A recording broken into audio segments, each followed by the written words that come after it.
Hey guys, and welcome to Car Guy 1999 Reviews as well as Quirk Automotive. Today we have the 2020 Kia Stinger GT1.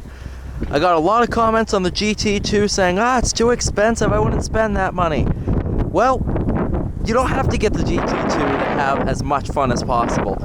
This is the GT1 trim. There's also a GT trim. The GT1 is the best of both worlds. The main differences between the different trims is mainly audio equipment, and then also the transmission is the biggest difference between the GT1 and 2. You'll see that once we get inside. Absolutely beautiful color. If I were to own a Stinger, it would be this color on red leather. This is ceramic silver, interior color of black. Total price for this one is $49,280, and this one's a pretty much loaded GT1. Inside is the best part of the Stinger, other than the 365 horsepower under the hood.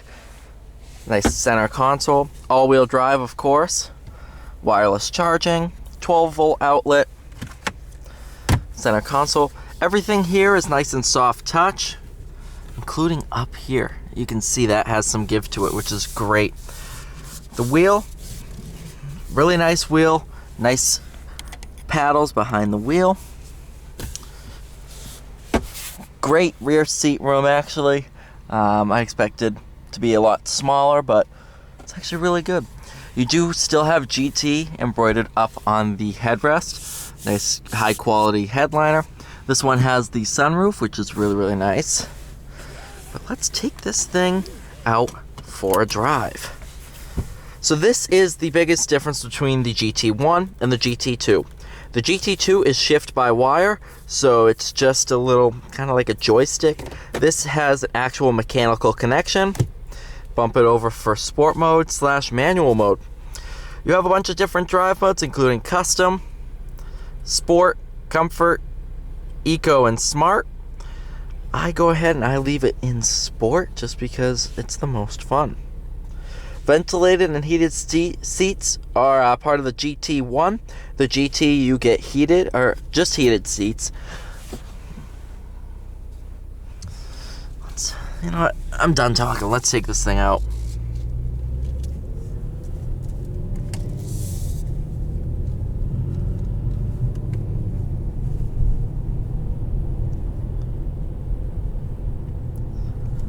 Absolutely wonderful driving experience.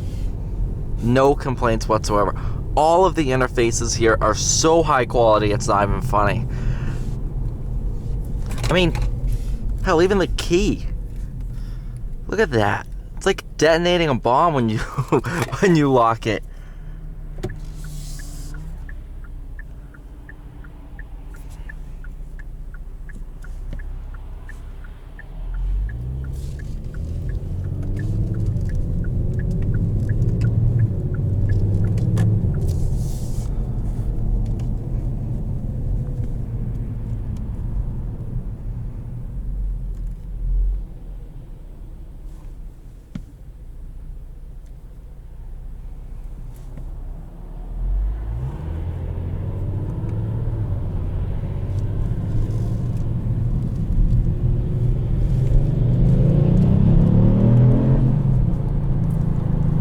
That's the best part, right there.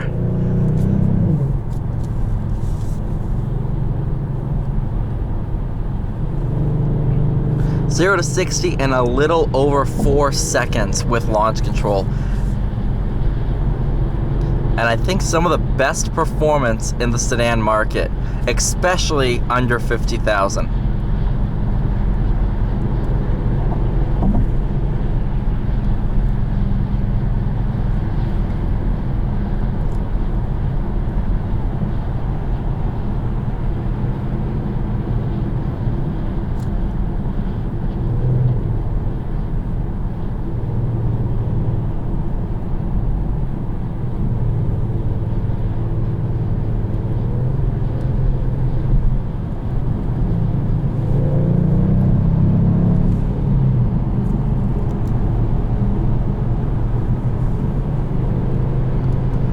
There is a tiny bit of turbo lag, but once that goes away, hold on. This has so much torque.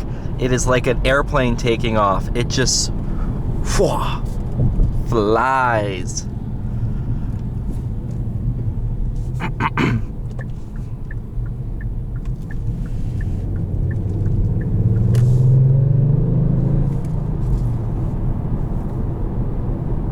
It does have a really great sound to it. It's not very loud, but you can hear it from the outside. It's pretty good. It fits the personality of the car. You know, this isn't a Giulia Quadrifoglio. It's not on that level. It's more along the lines of like the M340i. Something performance-based while also being luxurious. That's what this Stinger was meant to do.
As stated before, this does have launch control. However, I am not testing that today because of two main reasons. One, it's not mine. Don't want to beat on someone else's car.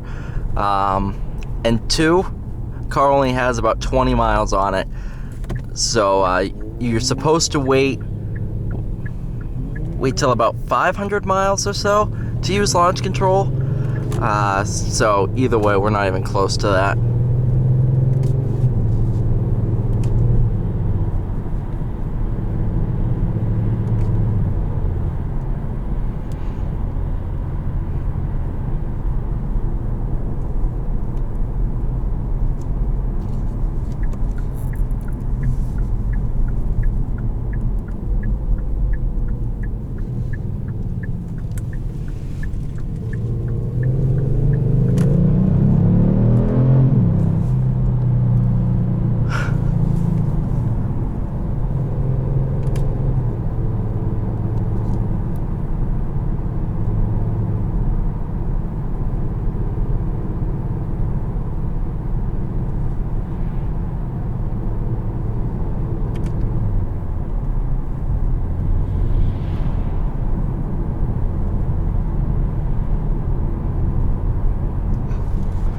God, I'm in love with these cars.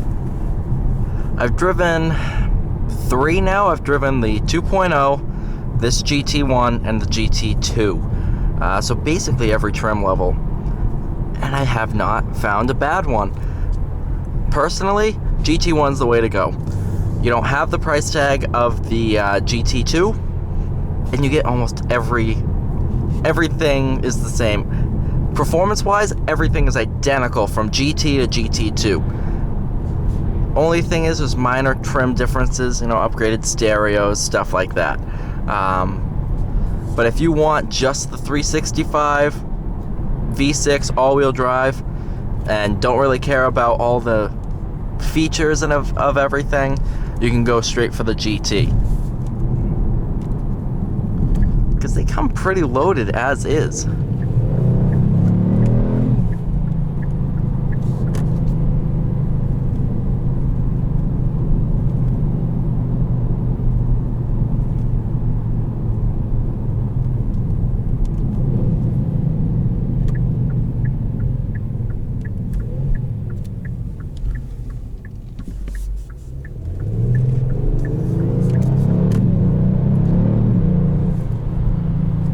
That was about half throttle. That's crazy.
Alright guys, thank you so much for watching this video. Please like, share, and subscribe, and I will see you all in the next one.